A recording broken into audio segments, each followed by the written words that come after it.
Welcome to Speak of the Devils, the premier podcast for Sun Devil football. I'm Brad Denny with 3TV. And I'm Joe Healy with DevilsDigest.com. Joe, I'm not a religious man, but after Saturday, I believe in Jesus. There you go, man. I tell you, we got a lot of converts this weekend. That's for dang sure. What an unbelievable performance. And you think about the difference a year makes in ASU's place kicking and just Jesus Gomez Juarez, right? Do we go with the full name now? Do we give him the full name? Yeah, he's got Gomez Juarez on the nameplate on the jersey. There you go. So we go with that out of true respect for the king there.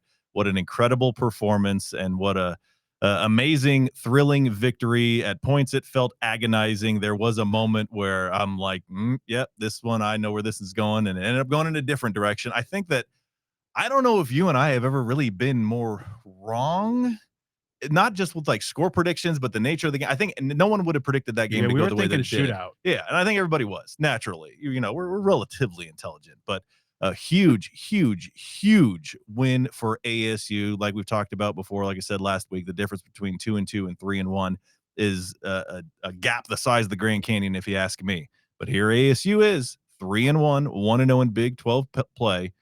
But you know what? They don't get any easier because you got a red-hot TCU team coming to town for some Friday night lights. Yeah, we're going to be previewing ASU's battle with the number 24 ranked Horned Frogs a little bit later on. Stephen Johnson of the Fort Worth Star-Telegram will join us, give us some insight into what TCU has been able to do over the course of their 3-0 start. We'll also be talking to a few key Sun Devils. Defensive end Clayton Smith, running back Kyson Brown, and left tackle Josh Atkins will all be stopping by a little bit. But let's dive into some news before we get into all the fun stuff, Joe. Actually, this maybe is kind of fun because talking about Jesus, among many other awards, including the Lou Groza Award Star of the Week, he is also the Big 12 Special Teams Player of the Week. I mean, after that fourth field goal, you knew that was locked in stone. Yeah, you could just hand that right to him on the field there in Waco. I'm telling you, man, when that dude's on the football field, he is as smooth and as cool as like a 1990s R&B singer. It is unbelievable. And not just that he's, making the kicks, but that high pressure moment.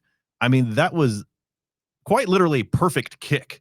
Just right down Broadway, dead center between the uprights. A little swagger to him, as he mentioned in the post-game interview, where it's like he didn't watch it go in. He turned around and started celebrating. He knew it was good because he knew that it was good. And my goodness, the difference a year makes. All due respect, I mean, if ASU were in that position last year, I'd say it's probably maybe a 20% chance of that going in that moment from that distance, and it wasn't even that terribly far. So my goodness, because he's 9-10 on the year, right? And the only miss was that 57-yarder. That 57-yarder with a low snap. Yeah, that could have had a chance. You know what I mean? Like it's unreal what's going on right now. So we've talked a lot about how valuable this guy should be to the team since he decided to transfer from Eastern Michigan this offseason. And my goodness, so far so good. I mean, this is looking like a guy that's going to be playing on Sundays, kicking the ball for a very long time. Yeah, it's as a Lou Groza Award voter, he certainly has my attention. And after the game, I did ask him like, what are the thoughts of it going through his head? And he's like, and I actually had to go back and count because he said, I've done this many times before. So yeah, like you said, it just the casual confidence, the swagger, the kind of serial killer vibes, as Tomlin called Chris Boswell when he hit a walk off. You need that in your kicker. Yeah. Just like where you just another thing and just goes out there, does his job, does it extremely well. And yeah, I don't think there'll be any open calls for kicker tryouts this fall. Yeah, sorry for all the students and the guys in the fraternities and things like that might want to try to show up and get on the field and kick. That was that's not a this year thing. All right, so some quick injury news because of the shortened week where ASU and TCU are playing on Friday. The injury report for that game comes out a day earlier. So right before we recorded, that came down from the Big 12. Some official no designations. So kind of no surprises here for safety Xavier Alford and the defensive back Montana Warren, as well as wide receiver Jalen Moss. All three will be out for this week. One new addition, though, is defensive end Albert Smith, who got a sack recently, a promising young edge rusher. Yeah, he's someone that has high potential and is contributed in some spots in the time that he's had in the rotation. I think he even played a little bit last year as he redshirted. So, some of those names just really looking to try to get them off that injured list. I mean, obviously there are a few that are either long-term or out for the season, but someone like Moss, man, I mean, just really haven't been able to get out of the blocks. And, as ASU has struggled though, as we'll talk about, maybe, possibly, have they maybe found a wide receiver number 2? Who knows? But Moss was designated really to be that guy when he transferred from Fresno State and just hasn't been able to get off the block. So it's, good that there aren't too many new names and too many significant names of that list, but you just want to try to get healthier as you go. All right. And then one very, very notable addition for TCU is their star running back, Kavorian Barnes.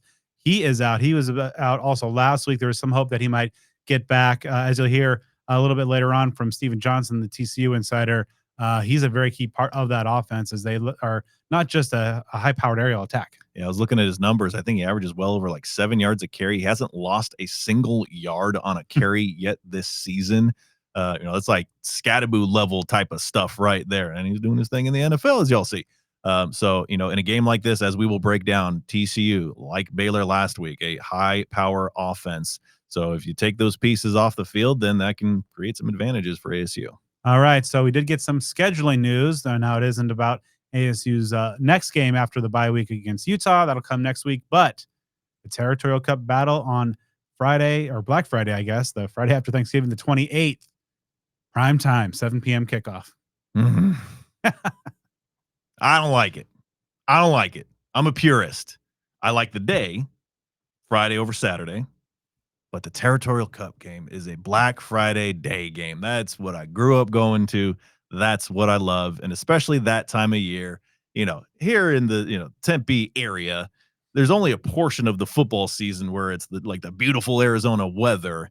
And so when you get those late November games, I mean, to me, it's so much better to be able to, hang out in the awesome weather of the daytime versus, a game that's going to be going until 10, 11 o'clock at night in the colder weather there. So I won't be too terribly picky, but again, I'm a purist. I always want those, mid-afternoon type of starts, I guess, kind of similar to what the kickoff was last year in Tucson. So we'll see how things go. Both those teams are, doing all right so far. A lot of ball to be played before that game comes around here in Tempe.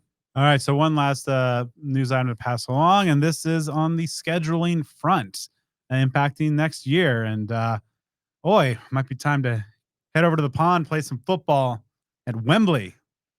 In London, to quote Joey Tribbiani. Man, that was an interesting little early morning news dump when On3 broke the news there last week. What in the world's going on?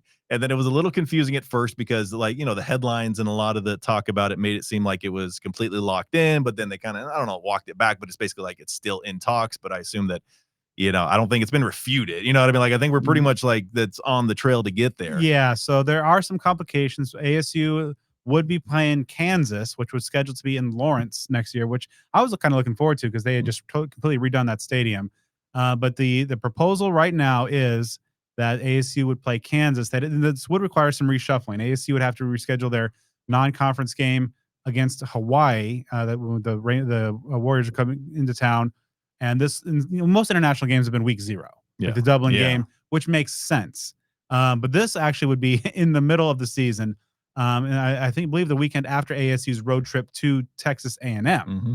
And then they would go, the early thought is that they would actually just fly from College Station to London just to speed up the acclimation process. It's interesting. It's weird. It doesn't make a whole lot of sense. And I mean, it would be cool to cover a game there, but I don't think, I think since it's not a week 0 game and it's going to be in the middle, that's a lot of weird impact that I think the ASU is probably best to avoid. Yeah, they're mixed reaction to say the very least, and it kind of depends on the lens that you take to it. Are you just taking kind of the generic college football fan? This is a weird, wild thing in college football, and that's cool.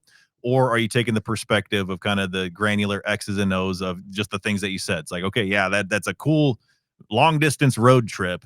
But, coming off a game at a very difficult non-conference opponent and just having that sort of international travel. I mean, anybody who travels internationally, man, it takes you a while to get used to, being there and obviously get used to being back.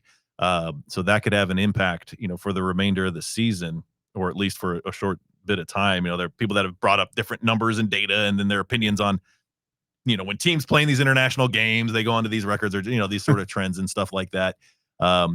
But, from the position of just being a wild, rare thing that, you'll probably never see again, it just just makes me chuckle thinking about a bunch of crazy Sun Devil fans like in London just doing what ASU fans do. And I think y'all know what I mean by that. That should be an interesting thing. The pubs will be rocking that weekend there. So if it happens, you know what, I'm gonna bring the curse to an international location, I would think.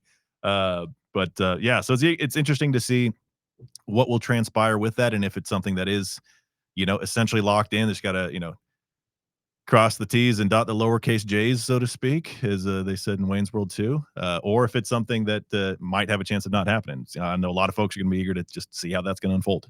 Yeah, athletic director Graham Rossini has signaled an openness to those international games, I believe, pretty early on, or a little bit earlier in the off season, and now all of a sudden we get hit with this news. There was some talk that the Big 12 wanted to expand some games to Mexico City, but I guess there were some issues there, but so this will be interesting. I mean, I think this is the first one in London. There have been some Dublin games. ASU, of course, played in Japan in 1990, and that game again, that shootout against Houston. But yeah, we'll see exactly what happens. Yeah, as mentioned, there's still some things to work out, but I think when you get to a point where a story is broken or leaked to this degree, it seems like it's just a matter of time. Yeah, and for those of you who know and remember, I mean, in that last time that ASU played internationally, which I believe was 1990, if I'm not mistaken, the opposing quarterback set a NCAA single game passing record that wasn't broken until some major Pac-12 after dark action. I think Connor Halliday by Washington State. Or something. Yeah, David Klingler threw for in the ballpark of 700 yards against ASU in that game. So hopefully things are better. It's a unique matchup. It's interesting. I mean, it's cool to be, in the arena on that. Maybe I would imagine maybe some of the upper tier teams just don't want to make that trip, so they don't really, try to do that. Because if you think about some of these international games, you've seen some really, really good teams, but some like the Kansas State, Iowa State, those are very good teams, but not your Ohio States, your Alabamas that probably just aren't going to go outside their comfort zone. So it's, it's a unique matchup to say the least. Yeah, so we'll exactly see what happens. But before we talk into a pass rusher, let's bring in a little, as they would say over there, an advertisement. There you go. For that game-winning field goal, you had to have a perfect snap. You had to have teamwork. You had to have great protection. So for protecting your home, you got to bring in some excellent teamwork. That's going to be from Nice Pest Company, a company that that you can trust because they're a group of diehard Sun Devils and ASU alumni. Nice Pest Company serves residences and businesses all over the valley. And check this out. Like we say every time, you got to take advantage of this, Sun Devil fans. You can get your first service for just $42. And not only that, Nice Pest Company will donate 100% of those proceeds to ASU's Sun Angel NIL Collective. So when you support this ASU small business, you're supporting Sun Devil athletics. That's about as good as it gets there. Now, Nice Pest Company has sent well over 100,000 pests to their final resting place. I'm sure that number is skyrocketing week by week. They've got well over 200 5-star Google reviews, so you can rest easy knowing that you and your family and your home are all in great hands. So whether you've got scorpions or bed bugs or horned frogs, I don't know if that's a critter that they can eradicate or not, but they'll do the job for you to the best of their ability. I am sure whatever you've got going on, or if you just want to protect your home from getting one of those sort of house guests, give Nice Pest Company a call. Let them do the dirty work for you so you can have the peace of mind that you deserve. It's always a nice day to support the Sun Devils, and with Nice Pest Company, it's always a nice day to be bug-free. Check them out online at nicepest.com for a free quote, and be sure to follow them on Twitter and Instagram at Nice Pest Company. All right, so ASU's defense is going to have their hands full this Friday night. So after practice on Tuesday morning, I caught up with a defensive end, Clayton Smith, get his thoughts on the Baylor win, the momentum it can project into this weekend's matchup, stopping the Horned Frogs, and state of the pass rush. So big road win against a pretty formidable Baylor offense. When you guys look back at the film, what were some of the kind of keys to the defensive success? Playing physical. I feel like it was some times where we missed some opportunities, but I feel like overall we played hard. No matter the score, no matter the momentum of the game, we kept coming out and swinging and giving our full go. So I feel like the defense really just had a strong backbone, and we was held. So not a whole lot of big sack numbers as a team against Baylor, but still seemed like Sawyer wasn't exactly comfortable. You guys were still making his life uncomfortable. Like, how do you feel kind of the pass rush has come along after 4 games? I definitely feel like it's better than it is last year. I feel like we're impacting the quarterback a lot more. We're making more sacks last year instead of just making pressures. I feel like it's just a testament to the work we put in all year. You know, Coach Reynolds said he's going to focus on the pass rush with us, and the results are showing up week by week. What do you think it said about the team collectively to face that adversity on the road? Obviously they get the late score, but find what you guys just kind of like last year kind of found a way to win. Yeah, that's our identity. That's who we are. That's what we do. That's how we live. We overcomers. We was that last year and we're that again. From a defensive perspective, obviously you guys held them in check, for most of the game, while the kind of offense was still finding its footing. How does that feel? Just knowing like sometimes the offense may be struggling, but do you guys feel extra pressure as a defense, knowing like, hey, as long as we keep them in it, we're going to find a way to pull this through? No, because the kind of work we put in, we're never worried, we're never shaking, we're never in panic mode. Because we have our down days just like they do, and it's our job as the defense to balance it out, to pick up where they lacking. And our days, they're gonna pick up where we lacking. It's just part of being a team and never giving up. How do you feel that facing that Baylor offense maybe helps against some of the other formidable offenses that are coming up in the next few weeks? It gives us a lot of confidence. They were a really good offense. They had some good tackles, some good guards. It was a solid team, but. It's a big league, and it comes down to the margins in this league. You never know who's going to win week in, week out. So just gives us a little confidence boost, so we still got to go back to work, put the grind in, and handle TCU when they get here. And speaking of TCU, another very formidable offense. What jumps out to you kind of early on as you guys are seeing their stuff on film and all the success they've had so far? They're nice. They have a dynamic quarterback. They have a very a big athletic line. They have a well-established run game. They're nice up front. They're nice. They have a pretty good offense. It's just about us, sticking to the game plan, doing what we do, and coming out. We got to be more physical. Kenny said that he really wants a tangible home field advantage. When that Mountain America Stadium is rocking, how much of a difference does that make for you as a defense? It makes a lot of difference. It definitely makes a difference. It's like the energy the fans give, you can feed off of, and it feeds into the game, and it helps keep the momentum on our side. Because we're a margin team, we try to win the margins, and we have that momentum from the fans. It just makes it that much easier. Now, before we look into the rear view mirror at ASU's win at Baylor, if you are in the market for a new ride, there is only one call that you can make, and that's to Jones Auto Group. Jones has been servicing the state of Arizona and the Sun Devil community for more than 50 years with multiple locations across the state. We tell you all the time, it is a fact. Jones Auto Group is the original provider of vehicles to Sun Devil student athletes for NIL purposes. They have had skin in the game from day one. If you ask us, those are the kind of companies that you should support because they're supporting the things that you love. And in addition to their unwavering support of Sun Devil athletics, Jones Auto Group offers unique tax advantages due to their dealership locations. What I mean by that is they are physically located in an area that tends to have a lower tax rate than Maricopa County. So if you purchase a vehicle from them, you can save money on the taxes you pay on a vehicle. And, that can add up on that. We're not talking necessarily about a small time thing. Those dollars add up. And to get there, you're working with the fellow diehard Sun Devil who can potentially hook you up with some good savings. That's a win-win in my book. So contact Parker Jones. We've told you all the time, if you haven't taken down his number, punch that in your phone, write it on your forehead so you see it in the mirror. I don't care what you do. Just make sure when you're in the market for a new ride, you contact Parker Jones, not just the owner and GM, but a third-generation Sun Devil, diehard Arizona State athletic supporter. His number is 602-881-8998. Again, 602-881-8998. If you're just kicking the tires on the idea, hit him up. He's a great guy, and he's going to give you the best service that you'll ever see. Browse their inventory of new and pre-owned vehicles at jonesautocenters.com. Jones Auto Group, Arizona's best since 1970. All right, let's talk about ASU's thrilling, perhaps unnecessarily so, 27-24 victory over Baylor. Now, I firmly believe that a win is a win in conference play, especially on the road. That said, and even Kenny said this a few times, you're +3 in the turnover margin. It shouldn't come down to the last-second field goal.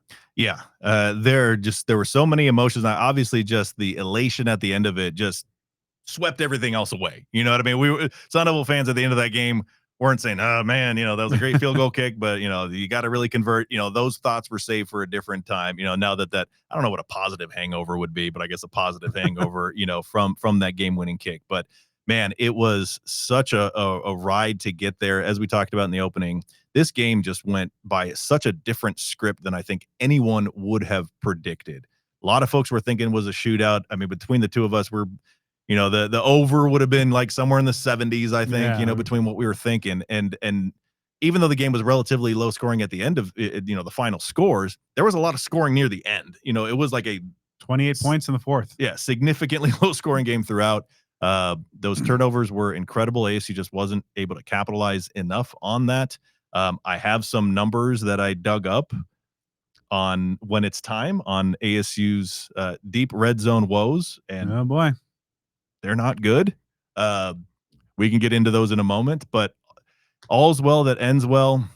I mean, you saw plays that had to be made. They were made. There were occasions where ASU just was not making the plays it needed to make. There were long third down conversions that were allowed, still penalties that are, crushing this team at the worst possible times. And as I mentioned, issues deep in the red zone inside the 10 when you just can pound the ball in and not being able to do so. But thankfully, Jesus was the savior on that evening to take care of all that. So, I mean, we saw a little bit of this last year. There were some agonizing games. I remember I forget which exact one it was. I don't know if it was UCF or one of those where I was like, that was the most frustrating game I've ever seen, but they won, that kind of thing.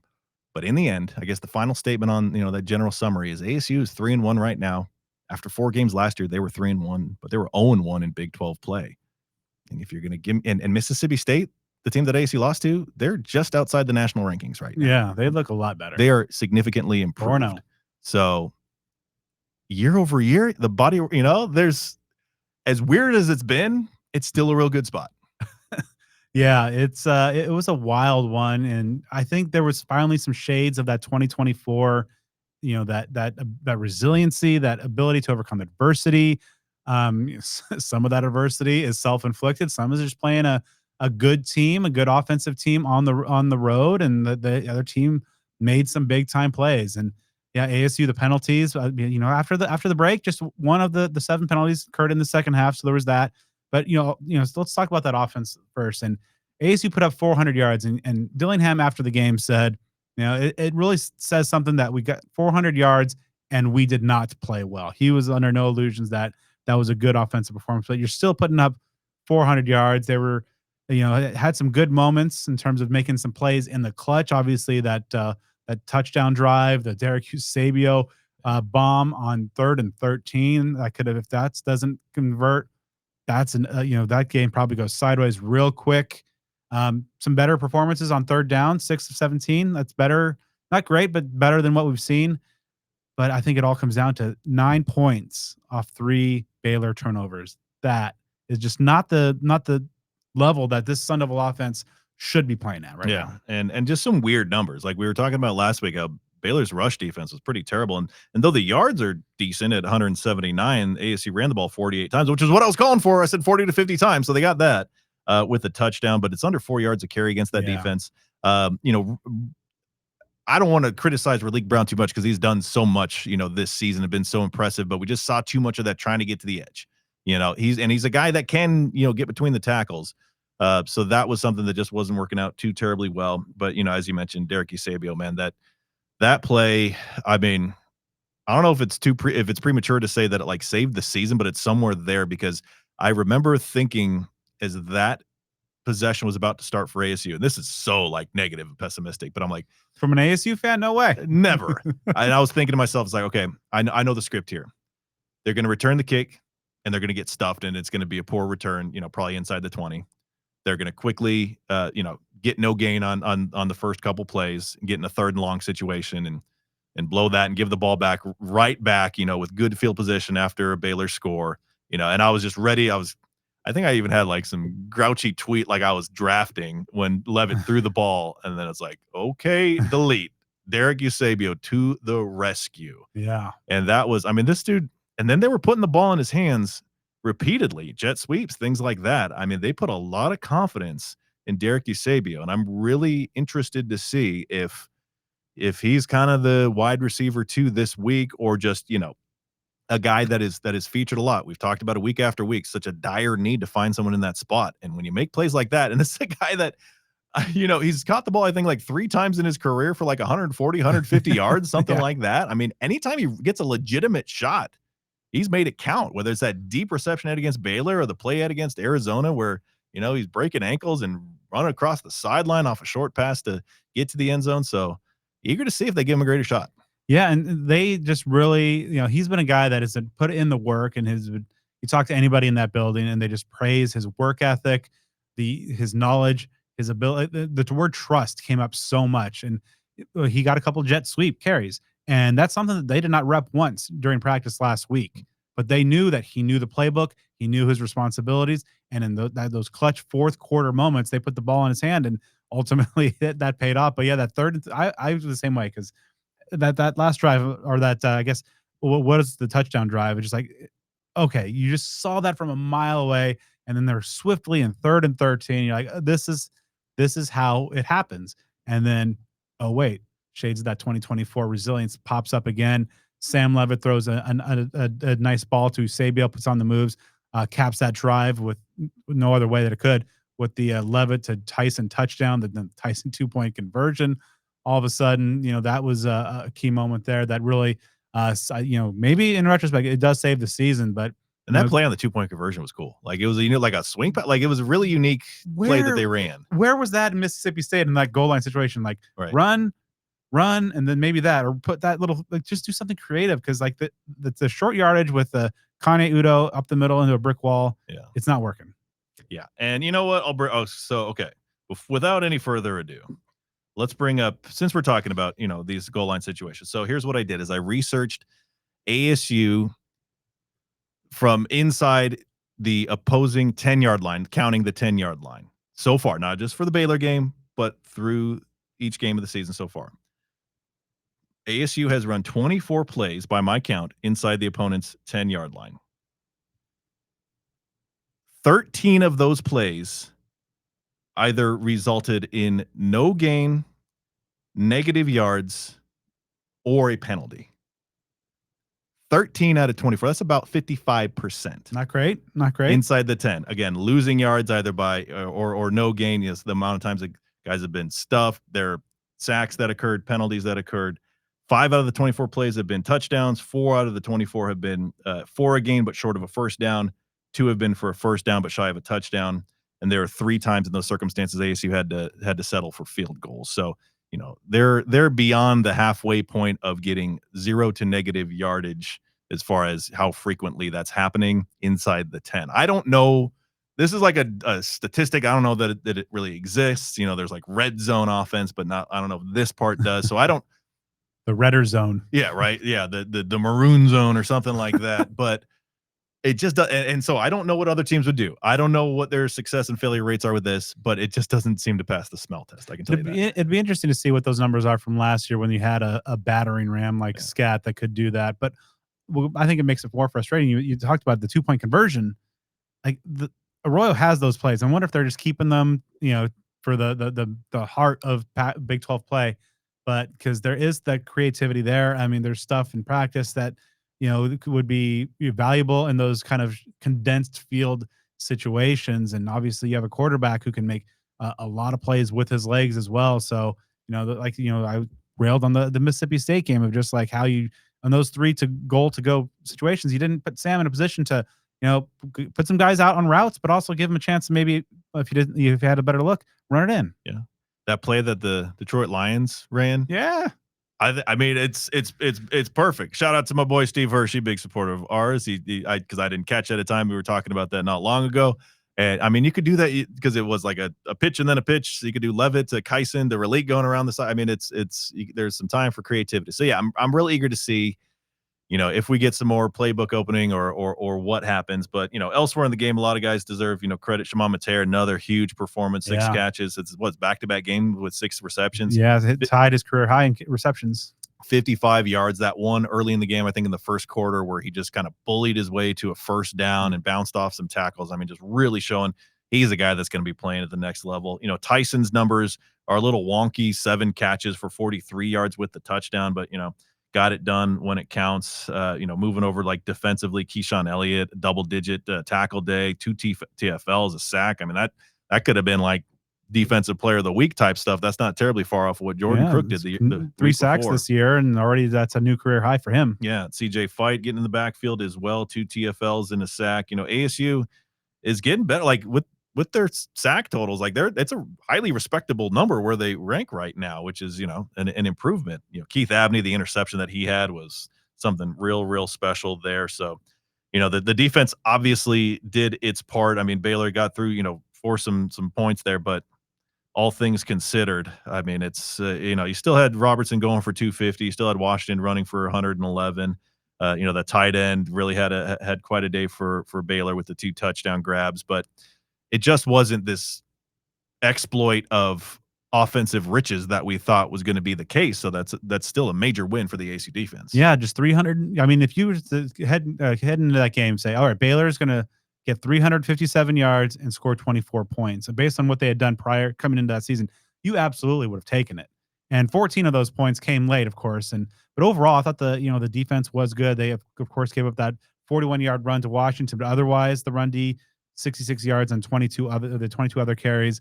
The pass defense, I thought, outside of covering Michael Trigg, who's a very good tight end, had 2 touchdowns on the night, was pretty solid as well with kind of keeping things in front. No big plays allowed. But yeah, Keith Abney. I mean, we were talking all season long about him and Jordan Crook. I think were the names I probably mentioned the most, and they're really just becoming big time players. I believe I saw something PFF has Abney as the top graded corner in the conference through 4 weeks right now. Kendrick Breedlove, his best game. I think feels like he's starting to become more comfortable in that nickel slot, which is excellent timing with the injury issues to Montana Warren.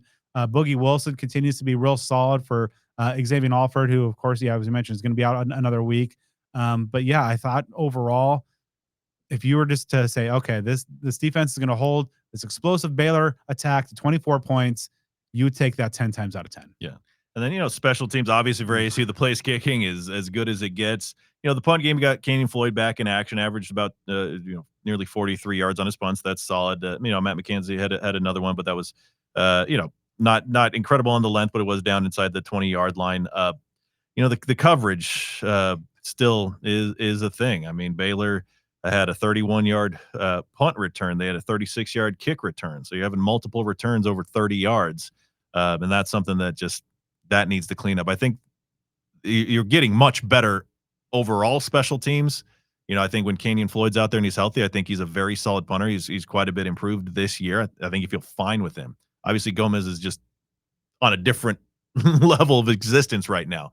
So I think really focusing on, the coverage of kicks and punts is still a big issue because there are some talented players that ASU is going to face. Now, granted, they faced the best one in the conference in Josh Cameron. He had those fumbling issues, which was a kind of a major thing, but he still had that 31-yard punt return. So again, as we talk about the good and the bad of this game, that's something that I think just needs to be cleaned up. You just can't keep giving these free yards to teams. Got to shout out left tackle Jalen Clem. That was awesome. Gunner Jalen Clem as he leveled Cameron and stopped him at 31 because if he gets past that that big 290-pound ASU tackle, he would have been run for a while. Yeah, no, that was a beautiful thing. Yeah, the blocker. I mean, you're not going to keep a guy that size, blocked for too terribly long, but that was a beautiful thing there. And yeah, it wasn't just a fun thing for him to celebrate with his teammates later on. A very effective play that limited a great deal of yardage that probably would have gone to the end zone.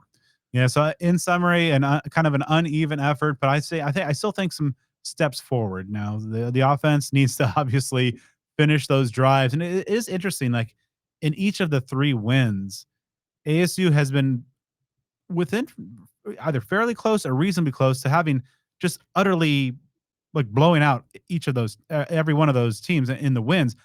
But whether it's penalties or failing to gain those 3 extra yards in the red zone, they're still a little bit unnecessarily close. So Kenny was saying like he really thinks that the offense is close to breaking through. Obviously, I think the defense is playing at a high level pretty consistently throughout the season. But I wonder, is ASU going to be able to break through that wall and unleash? So like some of these games aren't nail biters that they shouldn't have to be. Yeah, I mean, hopefully they can find a running back. Maybe it's a healthy Kyson Brown. Who knows? That can just get those tough yards in those short yardage goal line situations. They've tried a lot with Kanyudo, and I like the way that he plays, but in those circumstances, he just has not really thrived. Raleek Brown is someone that, again, he's had some success in that role. A little undersized. Obviously, more of the speed game is what his specialty is. So maybe Kyson can be, that sort of guy there, because that's what you need. Now, obviously, you're not going to get it to the level of Scadaboo. I mean, that's a guy that's getting heaps of praise upon him for doing that at the NFL level right now. So that's a one-of-one human being, but you just have to improve where you are there, because, man, yeah, there's just been a lot of points left on a lot of yards left on the board with penalties that have negated so many big plays. There are a lot of points left on the board by not being able to convert in short yardage situations near the end zone. But ASU is still 3-1. I mean, if you can really clean those things up, those are among the few pain points right now that, if they're cleaned, ASU can start to make this a real fun season. Now it's just about time to go behind enemy lines with our Know Your Enemy segment. But before we do that, this one's for the homies. If you want a restaurant as passionate about supporting Sun Devil athletics as you are, you got to make Burrito Express your local burrito joint. Burrito Express began with a vision, a family-run Mexican restaurant serving authentic food with fast, friendly service and deep community roots, making Burrito Express a true multi-generational, family-led legacy. From the beginning, it's always been about flavor, family, and the people they serve at Burrito Express. Burrito Express is more than just a place to eat. They're part of the neighborhood, and as you all know by now, a strong figure in the Sun Devil community. From day one, they focused on bold flavors, fast service, and real connections with the communities that they serve. It's that mix of quality, culture, and care that makes Burrito Express different. Burrito Express offers bold flavor, fast service, and hometown pride in every bite. You can order online for pickup or delivery and fuel up with real deal burritos made fresh daily across the valley. You can visit any of their 9 locations, 2 of which are fast and fresh restaurants located in Circle K stores. You can find Burrito Express in Tempe, Scottsdale, Chandler, Gilbert, and Queen Creek. Most locations are open 7 a.m. to 3 p.m. Monday through Friday and 8 to 3 on Saturday and Sundays, while some locations are open from 6 to 3 during the week and 7 to 3 on weekends. Check them out online at theburritoexpress.com. Follow them on social media at BurritoEXP on Twitter and Instagram, Burrito Express AZ on TikTok, and on Facebook at facebook.com/yourlocalburritojoint. Joining us now to get an inside look at TCU is Steven Johnson, who covers the Horned Frogs for the Fort Worth Star-Telegram. Steven, thanks for coming on the show. How are you today? Hey, I'm doing all right, man. I really appreciate the invite. All right, let's talk about the number 24 team in the AP poll. Of course, off to a nice 3-0 start, a big win to start off things the season against North Carolina and Bill Belichick. Overall, through those first three games, what have you learned about this 2025 group of Horned Frogs? I think so far they've made strides in the running game. Last year they had one of the worst rushing offenses in the country last year. I think only Colorado had a worse rushing offense in the Big 12. So with the addition of Kavorian Barnes, who didn't even play last week against SMU, TCU is seeing, I think, the improvement they wanted to see. It's still not a dominant unit like it was back in 2022, but I think the goal was just to have a running game that can give you a semblance of balance. So Josh Hoover didn't feel like he was pressing and needed to, be a hero every day. So I would say so far they've made strides in that area. And I think defensively they kind of picked up what they did last year. They won 6 of those final 7 games. A big part of that was just better defense, better rushing defense. And so far, I think the defense has kind of lived up to its expectations so far. I'm not really calling one of the best in the Big 12, but I definitely think they're better than last year so far at this point in the season. How does this hot start kind of match up with your preseason expectations about where this TCU team might have been? I had TCU going 3-0. So far, the games have kind of played out almost exactly as I predicted. The North Carolina one, I thought TCU would win that one by a couple possessions, but obviously that was a bigger blowout than even I saw play Abilene Christian. And I had them beating SMU. TCU scored a late touchdown late, but it was a close game like I expected. So I expected TCU to be coming into this one 3-0. And either if they weren't in the top 25, I would imagine they would have been playing for a top 25 berth on Friday. But now they're coming to Friday as the number 24 team in the country. So let's talk about the offense that start things off. Obviously, a very potent unit, and we'll dive into some of the key names there in a moment. But what are some of the primary characteristics of this Horned Frog offense, and what are some of the things they'd like to do from a schematic perspective?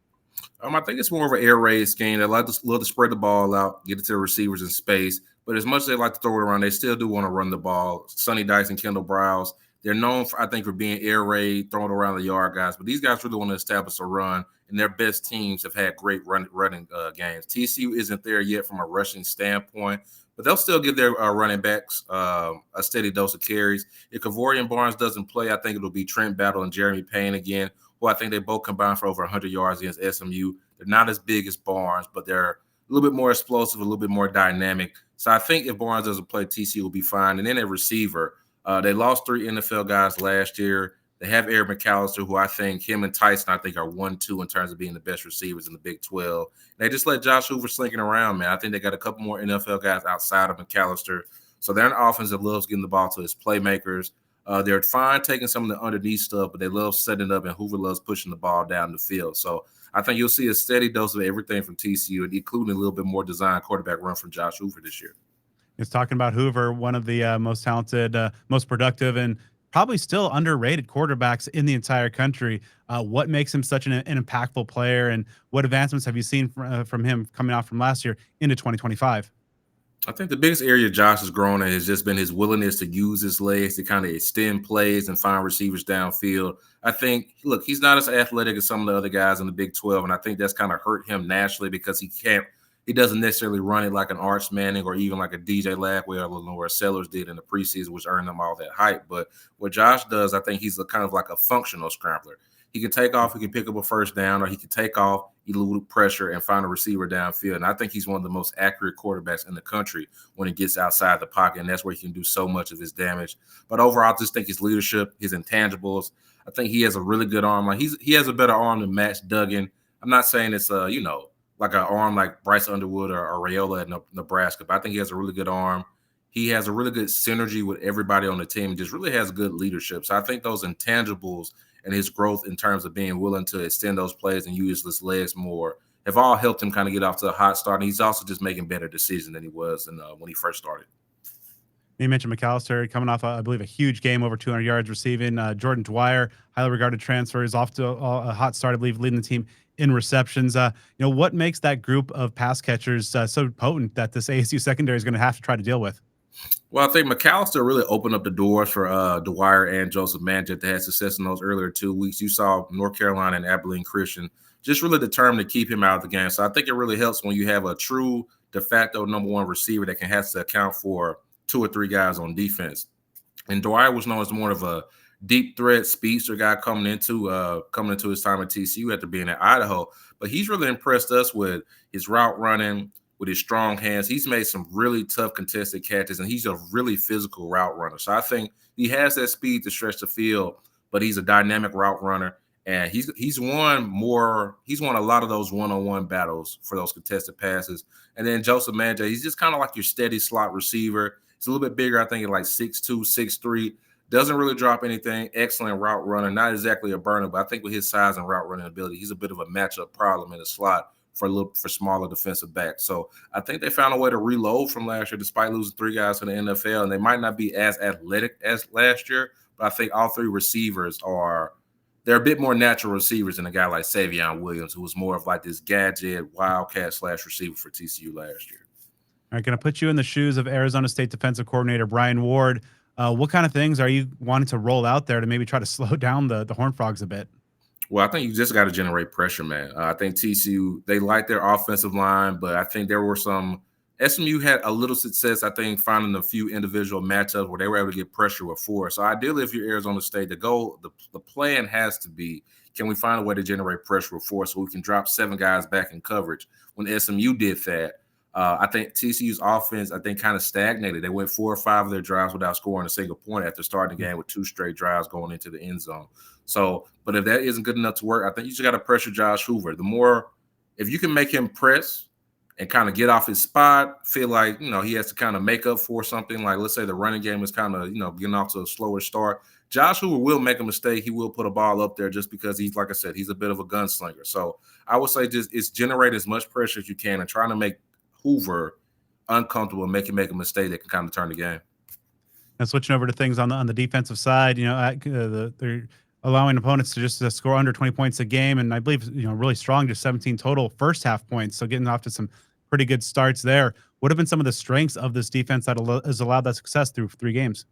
Well, they're a lot deeper than they have been in the Sonny Dice era. This is probably his deepest defense. It really stood out to me against SMU just how many guys they were rolling in and out at all three phases: linebacker, defensive back, defensive line. So I think that's really helped them out, especially up front. They were missing a couple guys against SMU, and they still, I think, had a really solid performance. So they run kind of this hybrid 3-3-5, I guess a 3-3-5 tight defense where they go with 3 down linemen. They use that third linebacker. He's basically like a defensive end, Devin Deal. He'll be the guy rushes the passer. Sometimes they'll drop him back in coverage. But I think the strength of the team has kind of been in the middle with those athletic linebackers led by Caleb Elarms, or he was kind of the difference maker last week against Kevin Jennings because he was really one of the few players on the field that I think could athletically contain and keep up with Kevin in the pocket. So TCU has really athletic linebackers. They have more depth on defense, and they have one of the best safeties in America with Bud Clark. So all those kind of combinations have combined to let TCU get out to probably his best defensive start of the Sonny Dice era. Now, who might be a name or two, perhaps maybe one on each side of the ball? Some guys that maybe a little bit under the radar. Folks around the country are starting to know, like the Josh Hoovers of the Horned Frog roster. But who's an X factor on each side of the ball that you think might play a big role in determining Friday's outcome? Well, I think Kavorian Barnes at running back is going to be the ultimate difference maker. To me, if he plays, I think TCU wins. If he doesn't, I think it might be a little bit tricky because I just believe they'll need kind of that physical bell cow running back to kind of wear down the Arizona State defense. I think it's coming off a really impressive performance against Baylor. So I would go Kavorian Barnes on offense. And on defense, I would go with Zach Chapman. He didn't play last week. He's kind of been TCU's starting defensive end, who was a freshman All-American last year.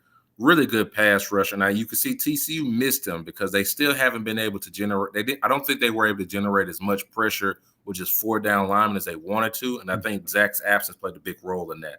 So I would go with Zach and Kavorian Barnes. And just one more name is Kylan Jackson on defense. Plays that nickel safety role. He's a tremendous run defender, and I think he's another guy that could kind of use as a spy against Levesque this weekend. All right, so obviously the national title run really kind of captured the nation's attention and heart in a lot of ways a couple years ago. So, but looking forward now, bouncing back after the rough follow-up year and with some success now, how do you feel the program is kind of positioned for long-term success under Sonny Dykes in the Big 12? Well, I think this is a pivotal year because I think the Big 12 is still trying to find that team or that program that's going to assume the mantle that Texas and Oklahoma have. And we've had, 3 different Big 12 champions since that, going back since then. TCU made it to the national title game, but they haven't been back to the playoffs since. So I think TCU feels like with its location in DFW, one of the most fertile recruiting grounds in the country, with their pedigree of success, both in the Mountain West and now in the Big 12, TCU feels like it should be that school. But obviously there are some limitations with the size of the school, the size of or lack thereof of like limited alumni. So I think TCU views this as a pivotal year. They feel like they should be one of those teams playing in Arlington. And so I think TCU feels like it's set up for success. But now the question is, are we set up to go, win 8, 9, and maybe the occasional 10 games? Are we set up to consistently compete for a Big 12 title and also a playoff spot as a result? So last one, we'll end on a lighter note. Obviously, a heck of a creative team over there at TCU. Do you have a favorite Hypnotoad victory video that they like to tweet out? Honestly, I think the ones they were doing against North Carolina were pretty great, just because you could tell TCU had kind of been annoyed or had heard so much of the conversation was just about Bill Belichick that night. So you could really tell they really put their best into making sure they were going to own the night if they won that game. So that was probably my favorite one. Well, awesome, Stephen. That's all I got for you. Thank you so much for the time and the insight into TCU. It should be a really fun game on Friday. Yes, sir. Appreciate you having me on. Now it's just about time for us to talk about ASU's next opponent and break down TCU. I know you all are fired up for this game coming up, but you got to make part of your game day experience checking out Cactus Sports. Suit up for the game. While many ASU stores have come and gone, Cactus Sports is a community staple, founded, owned, and operated by ASU alumni since 1992. Every purchase made through Cactus Sports results in royalties that help support Arizona State University. Many of their competitors have been bought out and operated by out-of-state corporation, while Cactus Sports stays locally owned and operated. They consider it a privilege to be able to work together with their guests, alumni, fans, and students who help give input for some of the products that Cactus Sports buys. When you purchase from Cactus Sports, not only are you assured of the highest quality, officially licensed merchandise, but you also have the satisfaction of knowing that you help support a local Sun Devil-owned small business. Cactus Sports is located at 514 South Mill Avenue in Tempe, open from 10 a.m. to 8 p.m. Monday through Saturday, and Sundays from 10 to 6, though they tend to have maybe different hours on game days. So Keep tabs on their social media for that this weekend. You can also view their full inventory and shop online at cactussports.com with free domestic ground shipping for orders of $75 or more. Be sure to also follow Cactus Sports on Twitter, Instagram, and TikTok at Cactus Sports AZ, and on Facebook at facebook.com/Cactus Sports AZ. Locally owned and ASU alumni operated since 1992. Shop at Cactus Sports and think local, buy local, be local. Well, Brad, we're not going to have Tim Riggins or Saracen on the field. We're not going to have Coach Taylor running the sidelines.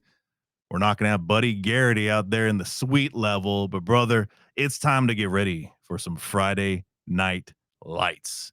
Arizona State hosting number 24 TCU. The first time these two teams will meet in the Big 12 era on the gridiron.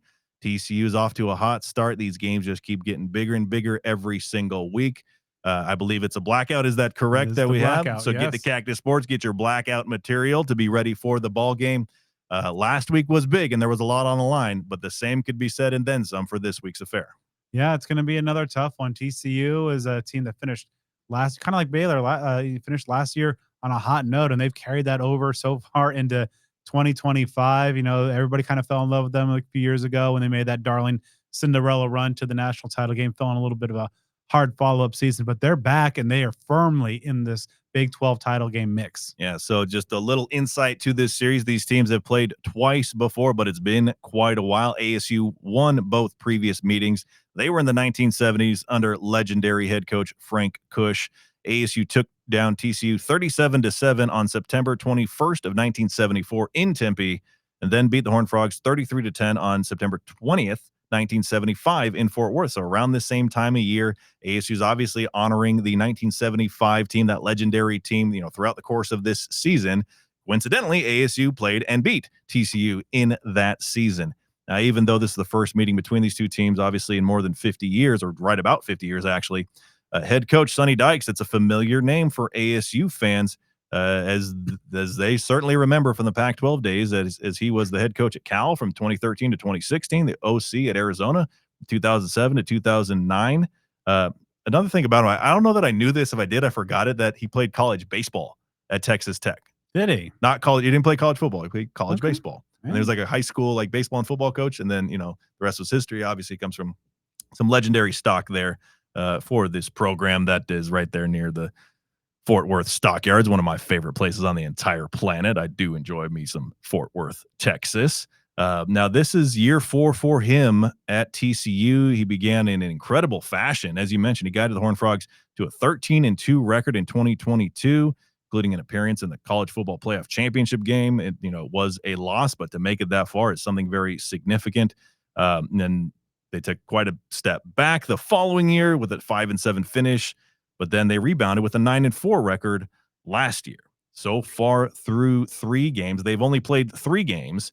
They're 3-0. They had a 48-14 win at North Carolina to really spoil that, you know, coming out party for Bill Belichick in North Carolina. Like that first drive, everybody was like, he's here. He's going to be the greatest coach in the history of the game. And then not so much. I think most of America was rooting for TCU that night. There you go. And then they beat Abilene Christian 42-21. I believe that Will Schaefer is still he's an All-American at the FCS level, and I think he's still playing for them, if I'm not mistaken. Yeah, he was an All-American for them. He was a very good player.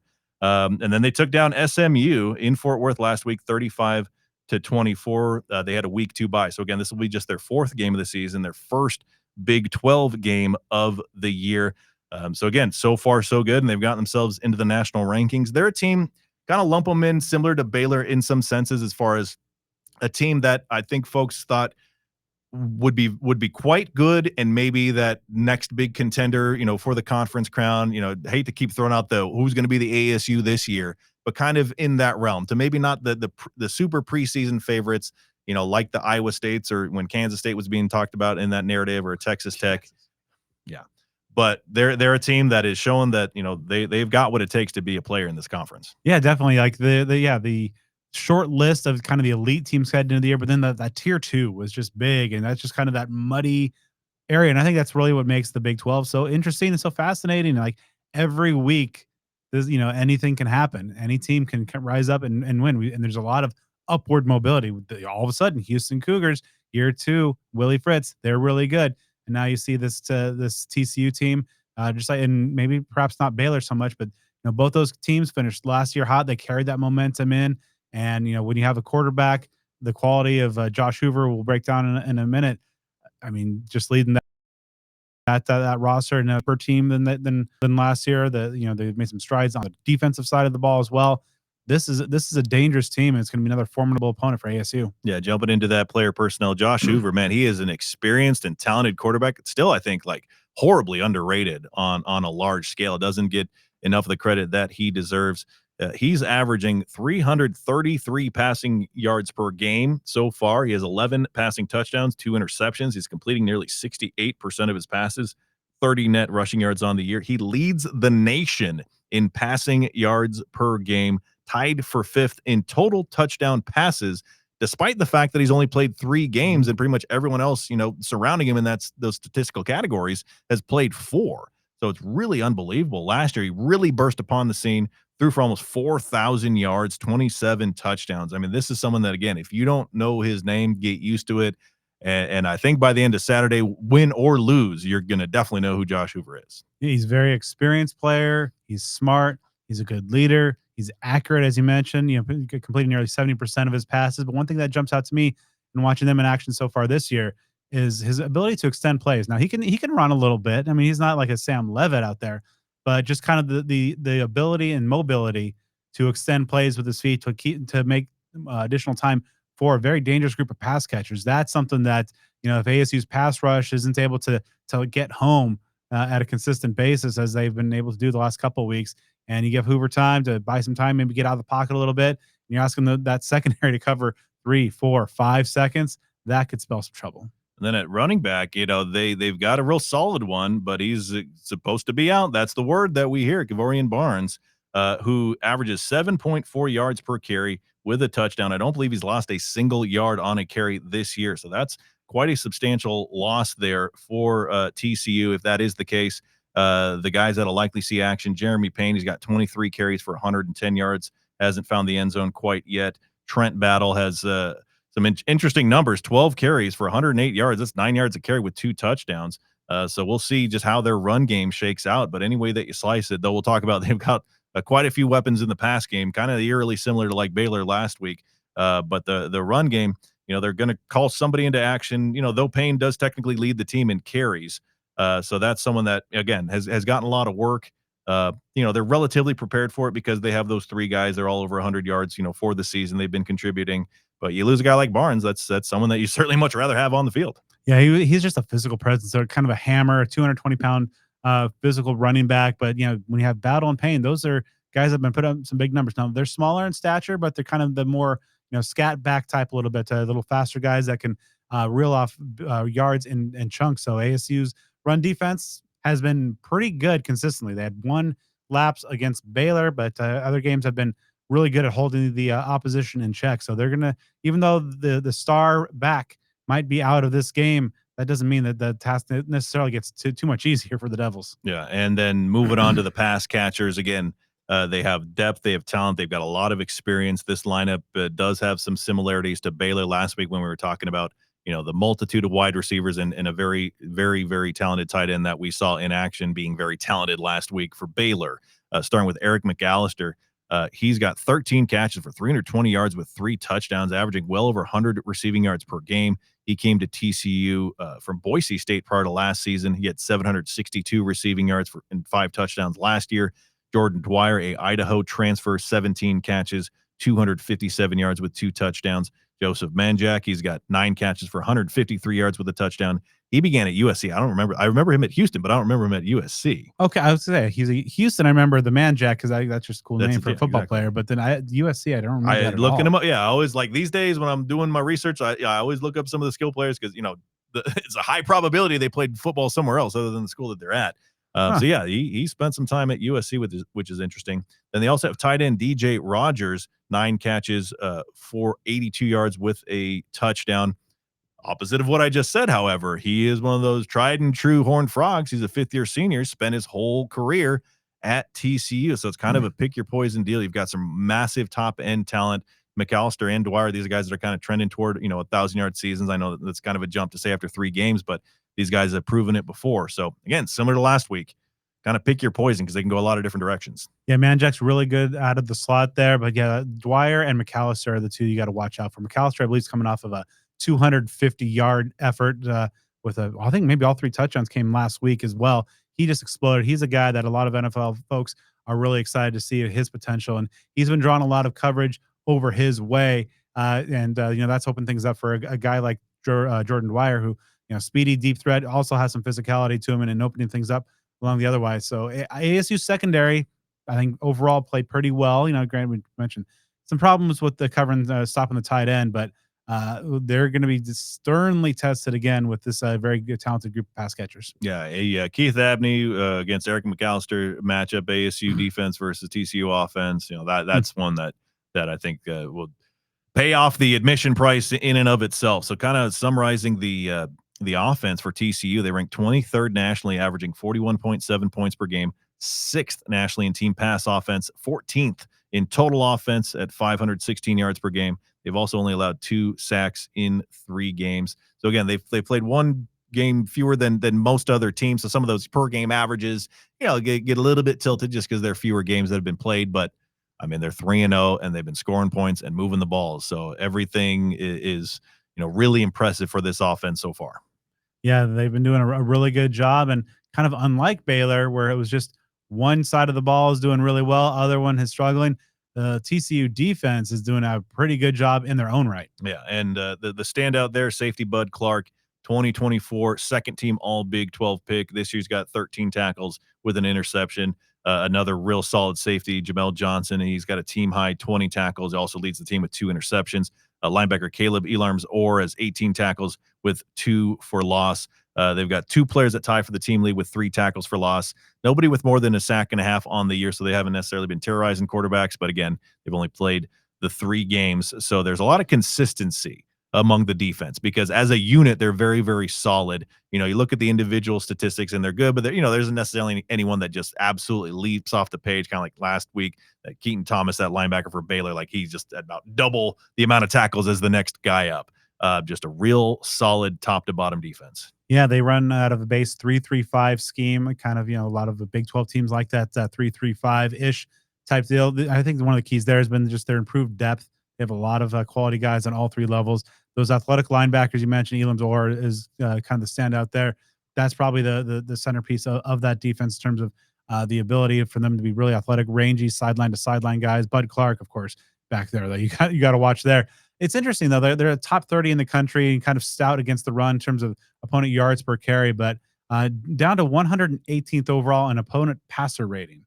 So perhaps this could be a situation where maybe the script is flipped a little bit, and there's some opportunities for Sam Levitt, Jordan Tyson, and Derek Eusebio to get some big time plays on Friday night.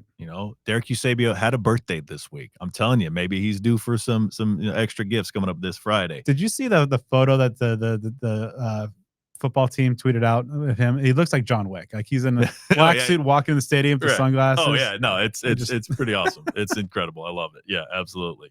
Some other stats on the defense, allowing under 20 points per game on average, only allowing 107 rushing yards per game, 2 total rushing touchdowns through 3 games, and that 3.2 yard per carry average that they've allowed. Special teams is some things that kind of, caught my eye that maybe they're not so special. Punter Ethan Craw, averages under 34 yards on 6 punts.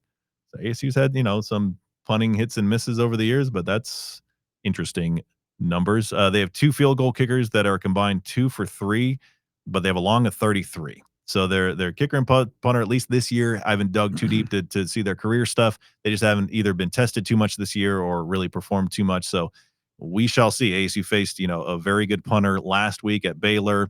And place kickers, I swear that ASU has this weird curse about them that place kickers just become superhuman, Zane Gonzalez's to the 10th degree and make everything. It's like 53 to 55 yard field goals are just like commonplace for opposing kickers for ASU. I don't get it. That's just the Jesus Gomez Juarez aura, just spreading out. Yeah, they just get this residual effect. Exactly. We should all just try to get a little bit of that Jesus aura.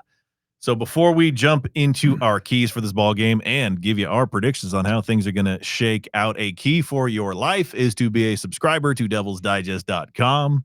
You better believe that. You get an incredible amount of premium content, whether that's practice and game coverage, player interviews. Obviously, they're going to give you coverage on a number of different Arizona State sports. You get football now. Men's basketball is going to be kicking into high gear here before too long. Baseball, you get some hockey coverage as well. And you get access with that premium subscription, access to both the Rivals and On3 networks for your recruiting coverage, for your college football, college sports coverage. You can spend all day, all week, all year skimming through the website, never look at the same thing twice.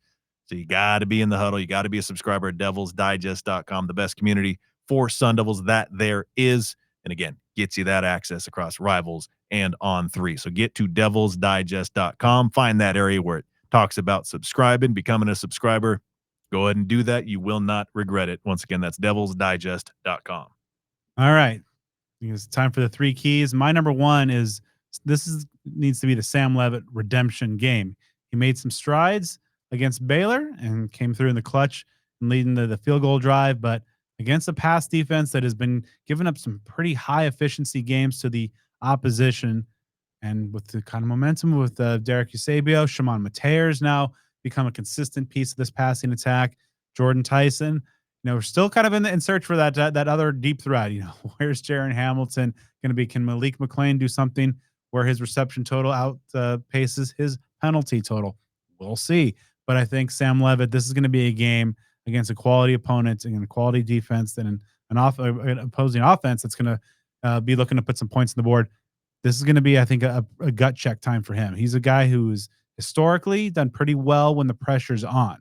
And I think this is going to be a game where the lights are going to be bright on Friday night. He's mentioned it today that probably the whole of college football world is going to be watching this game in Tempe. So those are the moments where Sam Levitt's typically risen to the occasion, and I think he needs to do another repeat performance to do that, to take down TCU. I'm going to stick to the classics for my first one, and I'm going to keep up with that quarterback pressure. You got to rattle Hoover. ASU has made improvements in these last 2 games, especially getting to the quarterback. You just need to see that happen more and more. You cannot give Hoover the opportunity to operate in the backfield. He's far too good, far too experienced. He has far too many weapons to be able to do that. So you have to find ways to collapse that pocket. You got to put him into difficult circumstances because he's a guy that's not going to make a ton of mistakes on his own. So you have to bait him into them or force him into them and just cut down the time that he has to make his decisions, hoping that decision ends up being a bad one.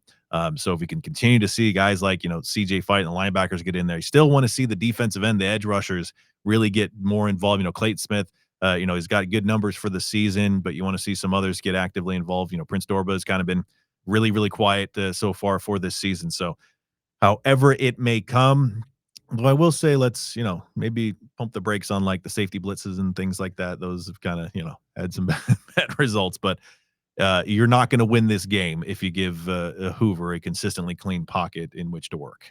My number 2 is just to put the game on Hoover's shoulders. And by doing so, I mean, really just kind of make this TCU offense one-dimensional. I think they have the ability to be a very balanced attack. They're going to be running kind of that air raidy, get the ball to their receivers in space through the air, but also being able to run effectively on the ground. And I think ASU really needs to kind of choose one or the other. And I think, weirdly enough, I think it's shut down the run game, which ASU has done a pretty good job of over the course of the year, and make TCU into a passing team. That will allow the pass rush to get going a little bit. SMU had a little bit of success in shutting down TCU for a few drives over the course of their game when they were able to get some pressure and make Hoover uncomfortable. They had a hard time getting to him and bringing him down. But, sometimes the a pressure, getting in the face, throwing off the timing of a play can be just as impactful as a sack. SMU has I got to give them credit for their non-conference schedule because they played Baylor and TCU. That's not super easy to do. Yeah, there you go. They're struggling a little bit. Probably regretting that decision. That's for sure. Yeah, I mean, I appreciate any team that's taking on a challenge. There you go. My number 2 key is it was a turnover party there at Baylor. Obviously, we talked about ASU didn't capitalize on them as it should, but it still was enough to win the ball game. You got to keep those turnovers coming. I think ASU's got a little blood in the water, and you start to get some ball hawks out there and guys hungry to get the football. That is something that would be huge because, again, with a high-powered offense like TCU's, with a highly talented quarterback like Hoover and the receivers that he has, you need to take possessions away from that team and put them in your own favor. That obviously ASU needed every bit of those 3 turnovers to win that ball game against Baylor. So I think in a game like this, you want to have an edge of at least a couple, just to space yourself out and keep the field position in your favor, and just to keep that opposing offense off the field. I'm going to copy paste that, but just I said it last week. I'll say it again this week. +2. That's the number there. +3. Hey, even better. You want to make that number jacked up, but that's fine. +2. Just exactly everything you said, and won't waste your time and repeating it. But yeah, Devils, take that ball away. Last one for me. It goes back to those figures that I gave you that were kind of bone chilling earlier. You got to improve when you got the ball, not just in the red zone, but deep in the red zone inside the 10-yard line. As again, to revisit those statistics, over half the time ASU is, losing yards or getting no gain on the plays that it runs inside the 10. So you just have to make those opportunities count. You got to get them for touchdowns. Too many lost plays, too many penalties, too many times kicking field goals when you really need to convert touchdowns. Again, I know that we thought this last week and we were wrong about it just being, a shootout to where if you're settling for 3, that you're just going to be on the wrong end of the stick because Baylor's going to get 7 more often than not. But I do believe that in this game where TCU, can score a bunch of points. They're averaging over 40 per game so far for the year. So again, if you get inside the 10-yard line of TCU, you got to make it count, and you got to make it count for 6. All right. Prediction time. Last week, Joe, we caught a little flack from our audience because we both chose Baylor to win the game. Now, I think that's a little unfair because I don't know if some people think that we are supposed to pick ASU all the time, which we have never. We've picked who we think is honestly going to win the game. We get a lot of the, you don't have faith and that sort of thing. And I get where folks are coming from, but you got to understand that these are not like emotional decisions. These are analytical decisions. We wouldn't be doing anybody a service, or we wouldn't be doing any favors if it's just a bunch of rah-rah stuff. I think one thing among others that folks appreciate about us is that, we're fair. We're fair about things, for good or for bad. Yeah. We're fair. And if we're wrong, we're wrong. Trust me. We don't mind being wrong in that circumstance, but we're still going to call it like we see it. Yeah, I think the ultimate dedication, or the indication of that rather, is I think we both had U of A in the 2023 Territorial Cup. Yeah, I think that may have been the first time in the history of our show that I picked U of A. Like, there obviously have been losses. Even like 2016 was a blowout, but that was the one where it's like, all right, like that. Yeah, that's not going to be. Yeah. So I preface that to say, here's our picks for this week. Hope it'll be interesting to see the reaction to these. So I think this is a game where ASU fans, I hope, are done with the idea of style points in terms of how a win looks. And obviously there's the disappointment of NAU, Texas State, and some griping a little bit about the fashion in which Baylor, the win over Baylor. Now that you're in the heart of Big 12 play and the murderer's row coming up, especially in the next few weeks, and who knows how the end of the season those teams there might fare. I think just getting a win at any point is going to be all you need to do. And I think that the nature of this conference, what we've seen from these teams, all these games are going to be fairly close battles. And I think that on Friday, we are going to see a back and forth battle. I think right now we have 2 teams that have, I think, potent offenses.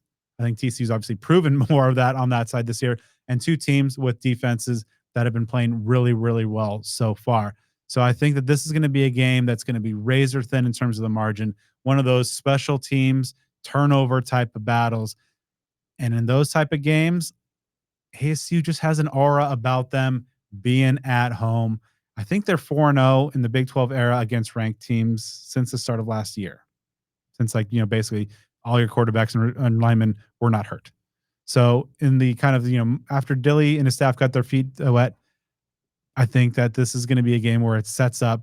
Now, this is in Fort Worth. I might be swinging the other way, but ASU hasn't lost at home in quite some time. Since that Territorial Cup game. Yeah. And talking to some players today, they're well aware of that we do not lose games at home. They take it personally. They have a stake in keeping that field protected. And I think ultimately we've seen I had some questions about, can ASU put, some halves together? Can they overcome that adversity? And they, it wasn't necessarily, facing the Texas Longhorns of the world, but going on the road to Baylor and winning a game in that fashion showed me something. And the response in the second half showed me something.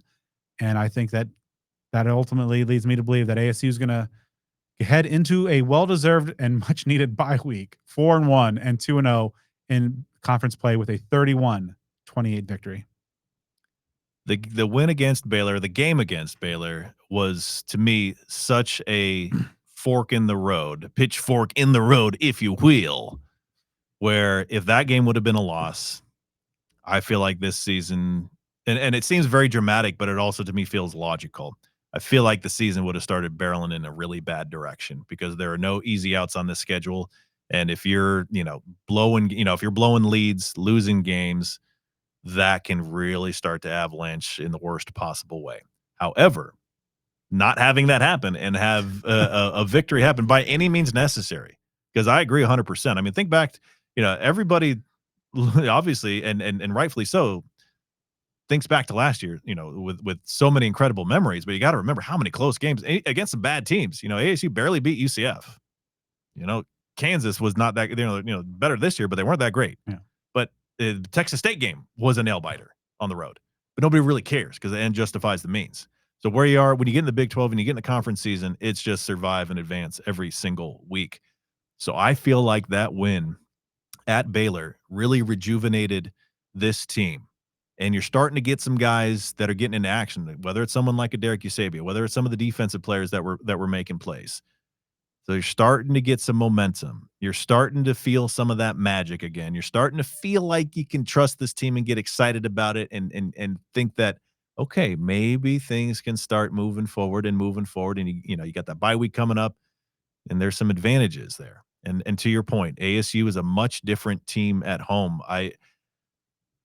I would pick them against just about any Big 12 opponent. I would pick ASU over any opponent at home, but I would probably go 50-50 at best if it were on the road. I think it's that significant of a difference.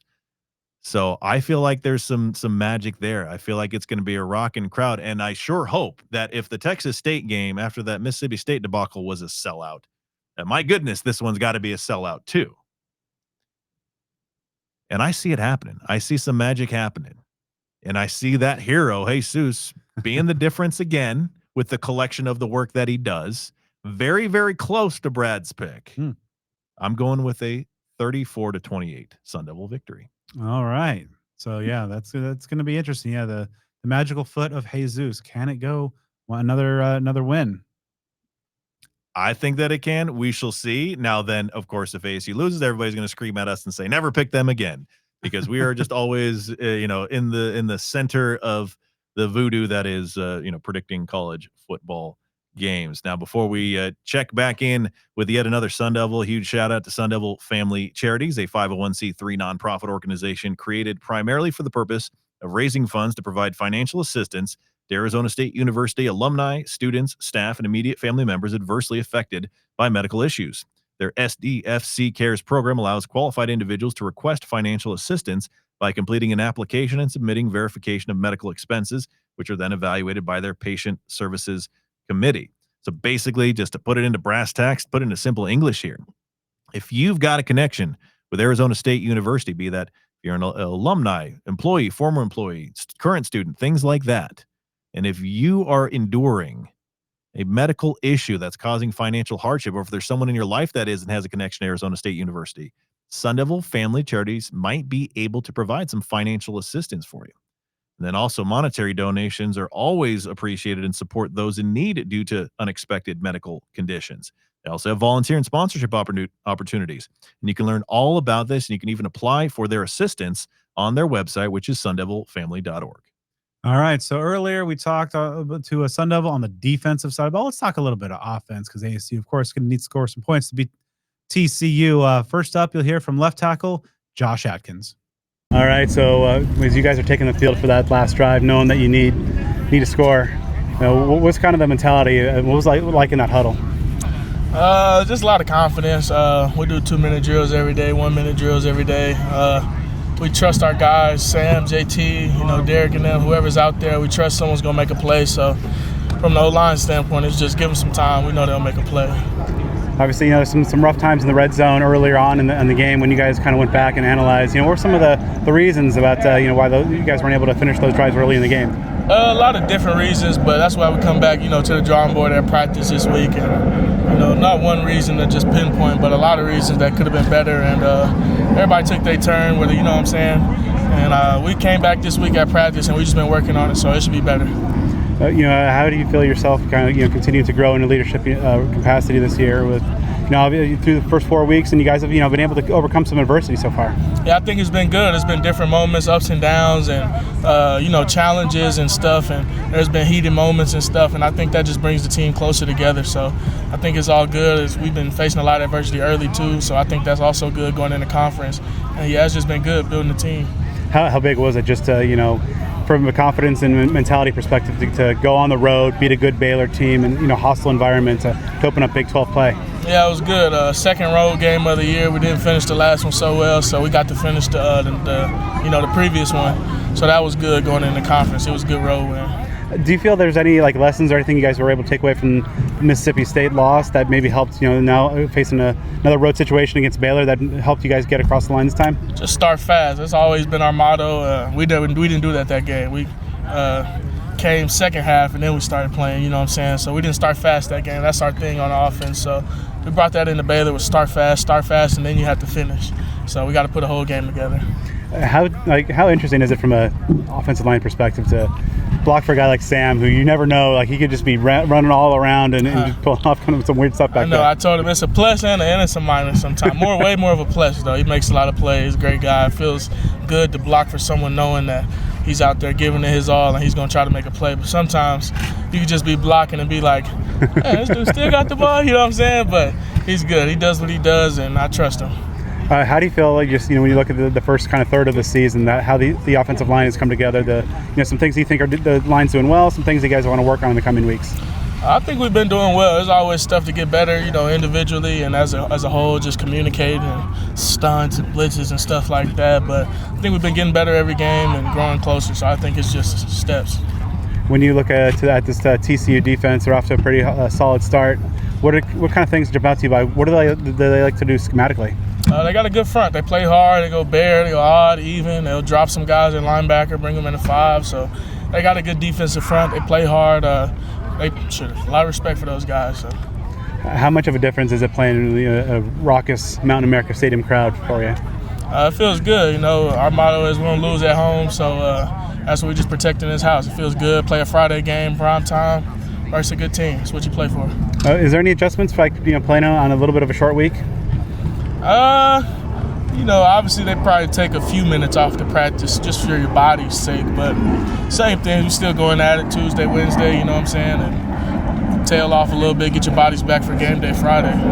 What are going to be the keys to starting off 2-0 in conference play? Start fast and finish the game, play hard, that's it.